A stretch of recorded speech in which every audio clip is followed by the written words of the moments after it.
est-ce que maintenant, maintenant, on est en condition, au-delà des accusations réciproques, et moi, je peux comprendre certaines choses, est-ce qu'on est en condition de construire une solution de paix, et là, l'Union européenne pourrait jouer un rôle. Pour qu'on avance sur ce sujet, en quelle année Israël a envahi le Liban? En 78. En quelle année le Hezbollah est créé? En 82. Oui. En quelle année le Hamas est créé? En 87. En quelle année l'injustice du peuple palestinien commence?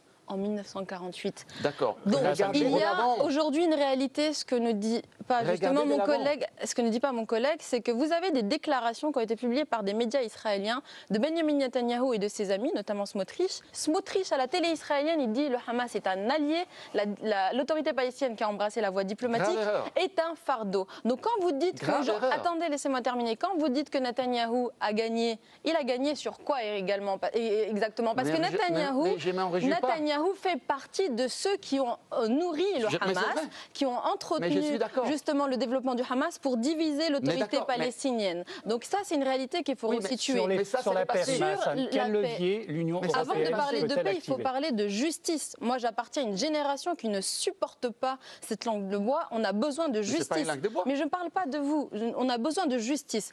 Quand vous parlez de l'accord d'association UE-Israël, je ne sais pas qui vous prépare vos fiches, mais vous connaissez mal vos dossiers. Figurez-vous que l'accord UE-Israël a été suspendu. Il y a eu un vote pour sa suspension en 2002 au Parlement européen. Il y a eu une majorité pour la suspension de cet accord pour des faits moins graves. On va faire un